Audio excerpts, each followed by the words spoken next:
Let's go up the ladder. The need to feel secure. I need to know that the food's going to be on the table tomorrow. The animal world, they go out and hunt for their prey and get what they can. If they don't, they go hungry until they find something and so forth. But I need to know I'm going to have that food on the table tomorrow. Well, I'm going to tell you, I cannot promise my wife that I will have a paycheck 6 months from now. But there is one thing I can promise. For better, for worse, for richer, for poorer, in sickness and health, whatever tomorrow holds, we'll do it together. There's the security. Security is not in wealth. Security is not in financial treasure. Security is in commitment one to another. There are rich people out there that don't feel secure. I've often asked the question, what does a rich man need the most? More riches, because he's never sure he's got enough. But he needs that security, and that's what marriage provides. For better, for worse, for richer, for poorer, we're going to go through this together. We're going to work this out together. We won't be alone in this. Marriage is about meeting the need of security. The next thing on his list as we go up the ladder is that of acceptance, the need to belong. Now that's very important in a marriage relationship, because I look in a world that is a dog-eat-dog society. This world is a society that is focused on the idea that each one has to outdo the other, get better than, and so forth, keeping up with the Joneses and all of this concept. Well, when we look at this picture, we made to realize that I cannot promise my wife, my spouse, that she will be accepted in the world out there. Well, let's look at that. Let's suppose she gets a job, and she does a good job at the job. She works hard at it and so forth. The boss comes along and gives her a raise. Wow, she is accepted. But the problem with that, everybody didn't get the raise. So she might be accepted in her position at work, but what about those people that got left behind? The dog-eat-dog society. Don't feel like she belongs there anymore. The bully concept in the school, in the office, much of that bullying is simply the idea of not getting along, not being accepted, and so forth. So with this then, how then can marriage meet that need of acceptance? I need to belong. Well, let's think about that for a moment. Where do you belong? In this home is where you belong.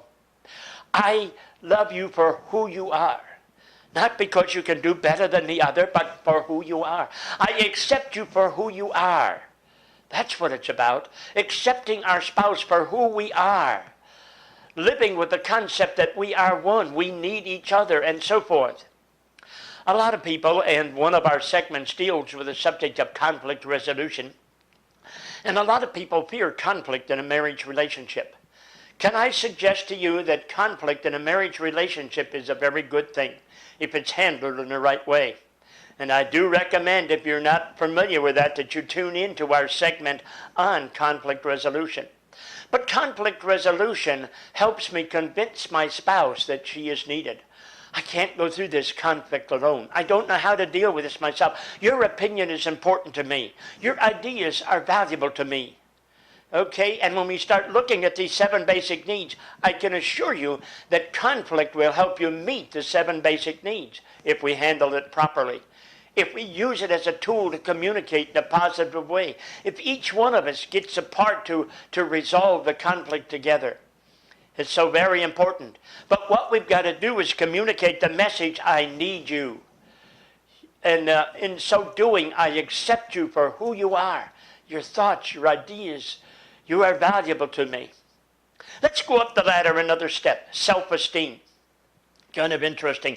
I was traveling down the highway one day listening to the radio in the car, and someone made the comment that one of the major causes for marital breakups is put-downs. Negative things that we say to each other. Now, why would we do that? I mean, this is the person that I made vows to love, honor, and cherish till death us do part. Why would I say negative things? Well, sometimes we don't think of what we're saying, and we don't want to have to walk on eggshells. I do remember someone once used the joke, thought of himself as a comedian, and used the joke, my wife is an angel. She's always up in the air harping about something. One day the wife challenged him, what does that make me look like?